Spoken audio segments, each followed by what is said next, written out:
Les boucles if, ces fameuses boucles if, en fait, j'ai fameuses, sont- ce sont des boucles, en fait. C'est un concept qui est très utilisé en programmation. C'est pas mal, je dirais, la base de la programmation. En fait, les boucles if, ça prend comme argument d'entrée des variables booléennes, donc des vrais ou des faux, et ça va exécuter du code selon les valeurs de vos variables booléennes. Donc, on va commencer tout de suite avec un petit exemple directement sur Spider Python. Vous allez voir, c'est très simple. Donc, on est sur Spider ici. Je vais commencer mon script ici en me définissant une variable booléenne. Donc, je vais appeler ça ma variable. On va écrire ça en minuscule. Ma variable est égale à false. Et ici, je vais définir une boucle if. Donc, comment on fait pour définir une boucle if?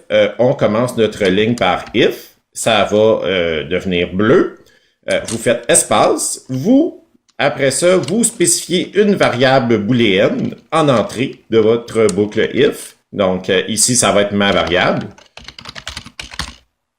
Et vous écrivez ensuite deux points. Et en appuyant sur Entrée, vous allez voir que Spider va vous mettre par défaut un espacement ici entre le début de la ligne et là où qu'on est ici en ce moment.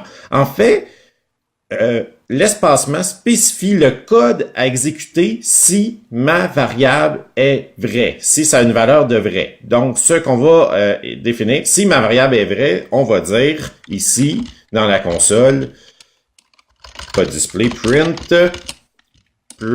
on ouvre les guillemets ici, on va dire je suis à l'intérieur de la boucle if. Donc, on va exécuter ceci. Donc, on appuie sur le gros bouton vert, ça va enregistrer notre script en même temps. Et on voit que j'ai créé ma variable, ça a une valeur de false. Et j'ai exécuté le script, mais rien n'a été affiché. Rien n'a été affiché, donc je n'ai pas atteint le print ici par le fait que ma variable avait une valeur false. Si je mets une valeur true à ma variable ici, vous allez voir que le print va s'afficher. Ça va dire je suis à l'intérieur de la boucle if. Donc mon if regarde si ma variable est true, et si c'est true, ça exécute le code qui est spécifié tout de suite après la boucle if. Et ici, on laisse un espace pour dire que c'est le code à exécuter à l'intérieur de la boucle if. Donc, ce qu'on vient de faire ici, c'est on a spécifié une boucle if, on avait un argument, en fait, l'argument qui était une variable booléenne, elle a été vraie et on a fait le print ici qui est spécifié ici dans ce schéma par le code 1. Et si c'était faux, on allait directement à la suite du script. Donc, si on retourne dans notre petit exemple ici, qui était très simple, pour, après ça, spécifier la suite du script, après ma variable if, on enlève l'espace ici au début de la ligne et on fait print, ici, juste pour être sûr de comprendre, suite du script, ici. Donc, on va repartir le code. Donc, ma variable était true ici, donc ma variable true, je suis à l'intérieur de la boucle if, ça a été affiché, et ici, on a affiché suite du script. Si on remet ma variable à false, donc ici, on a ma variable qui est égale à false, tout ce que ça va nous afficher, c'est suite du script, parce qu'on n'est pas entré à l'intérieur de la boucle if, par le fait que ma variable était false. Les boucles if peuvent avoir plusieurs arguments d'entrée.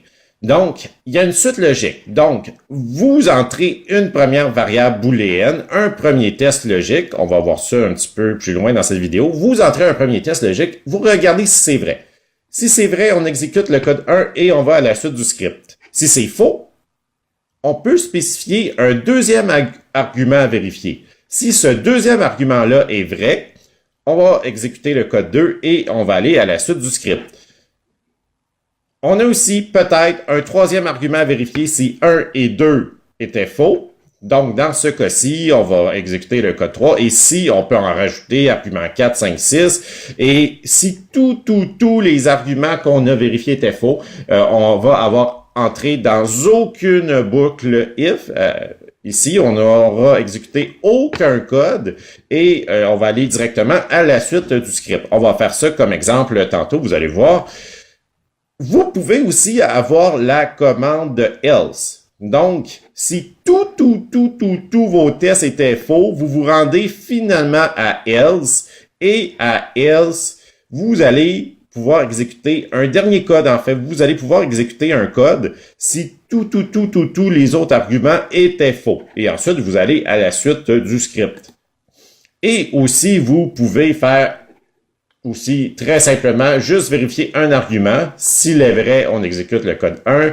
Et s'il est faux, on exécute le code N ici. Et on va à la suite du script après. Donc, comment on écrit une boucle if dans Python?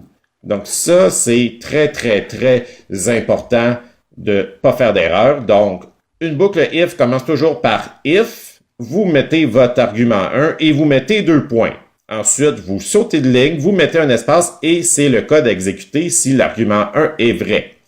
Ensuite, vous enlevez l'espace qu'il y a ici et vous écrivez ELIF ici, qui veut dire else if. Vous rajoutez un espace ici, vous écrivez votre argument 2 ici. Si c'est vrai, ça va exécuter le code ici, c'est égal à 2. Et après ça, elif, argument 3, 2 points, vous mettez c'est égal à 3. Et else ici, vous mettez tout simplement else, ça va apparaître en bleu, vous mettez 2 points ici, vous faites un saut de ligne et vous écrivez le code à exécuter si on atteint le else. Et pour écrire la suite du code, je vous le rappelle, on enlève l'espace ici. Donc, ça spécifie que la boucle if et avec ses else if et ses else, c'est terminé. Il n'y a plus rien et on fait la suite du code.